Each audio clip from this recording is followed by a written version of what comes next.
एक बहुत दूर छुपी हुई जादुई दुनिया थी जिसका नाम था निर्वानिया।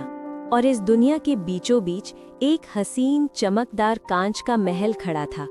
ये महल आबे हयात से बने एक बड़े और शक्तिशाली जादुई पेड़ की जड़ों पर टिका हुआ था। इस पेड़ की रोशनी ही निर्वानिया की जान थी। इस महल में रहते थे राजा ओरायन और रानी इलियाना और उनकी 3 खूबसूरत बेटियां, 3 परियां।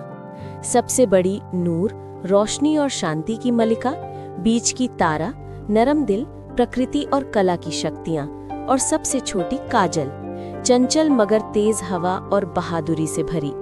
उनके चारों तरफ रहती थीं प्यारी मासूम छोटी परियां जो हमेशा खुशियां बिखेरा करती थी। जिंदगी बेहतरीन थी जब तक कि एक दिन जादुई पेड़ ने अपने पत्ते गिराने शुरू न कर दिए। राजा ओरायन समझ गए उनकी खुशियों पर ग्रहण लग चुका था। दुश्मनी की घाटी से एक बहुत बड़ा खतरा राक्षस ज़ारोक आगे बढ़ रहा था। उसकी नजर जादुई पेड़ की रूह की चाबी पर थी। मजबूरी में राजा और रानी को एक खतरनाक सफर पर जाना पड़ा। जाने से पहले उन्होंने अपनी बेटियों को बुलाया। मेरी प्यारी बेटियों, हम कुछ वक्त के लिए जा रहे हैं।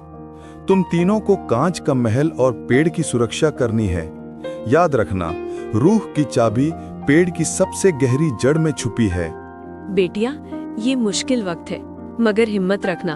तुम्हारी एकता ही तुम्हारी सबसे बड़ी शक्ति है। तीनों परियों ने अपने अम्मी अब्बा को भारी दिल से अलविदा कहा। कांच का महल की रोशनी धुंधली पड़ चुकी थी। महल में पहली बार उदासी और खामोशी छा गई। ज़ारोक को पता चल चुका था। उसने तुरंत अपने काले और खतरनाक दूतों को भेजा। सबसे पहले नूर आगे आई। उसने अपनी रोशनी की शक्ति से महल के चारों तरफ सुरक्षा चक्र बना दिया, लेकिन ज़ारोक का अंधेरे का गोला जोर से टकराया। नूर का शील्ड टूटने ही वाला था तो तारा ने मौसम बदल दिया। उसने प्रकृति की शक्ति से तेज कांटों वाली जादुई बेलें और बड़े चट्टानी पेड़ उगा दिए, जिन्होंने अंधेरे का गोला रोक लिया। और पीछे क्यों रहे भी काजल? वो तेज हवा में उड़ती हुई आई और उसने एक दमदार हवा का तूफान उत्पन्न कर दिया, जिसे दुश्मन दूर टकराकर गिर गए और बिखर गए। पहला हमला नाकाम हो गया।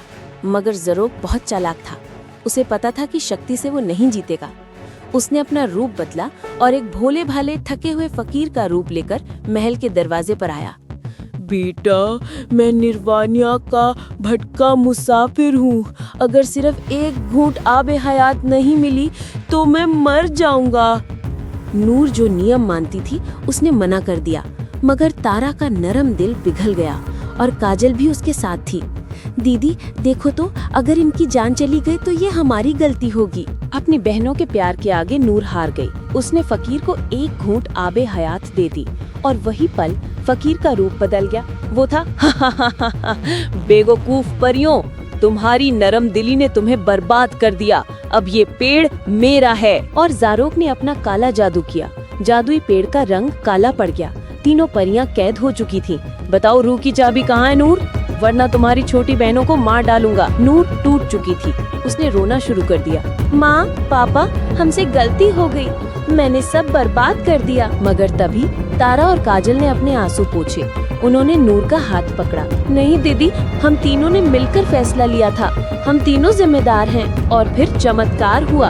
उनकी शक्तियाँ उनके प्यार और एकता से मिलकर एक नई शक्ति बन गई। नूर की रोशनी, तारा की प्रकृति और काजल की हवा, तीनों ने मिलकर ज़ारोक पर वज्र समान तूफान से हमला किया। नूर ने ज़ारोक को एक पल के लिए ढेर किया। तारा ने उसे पत्थर की जंजीरों में जकड़ दिया और काजल ने अपनी पूरी शक्ति से उसके काले दिल पर निशाना लगाया। ज़ारोक राख में बदल गया। और इसी वक्त राजा ओरायन और रानी इलियाना वापस महल में पहुंच गए। उन्होंने अपनी बेटियों को गले से लगा लिया। मेरी बेटियों, मेरी प्यारी बेटियों, तुम्हारी हिम्मत और प्यार ने निर्वानिया को बचा लिया। तुम मेरी सबसे बहादुर 3 परियां हो। और उस दिन तीनों परियों ने ये सच्चाई जानी कि गलती करना इंसानियत है, मगर उस गलती को सुधारने के लिए मिलकर खड़ा होना ही सबसे बड़ी जीत है। कांच का महल हमेशा की तरह शांति और प्यार से चमकता रहा।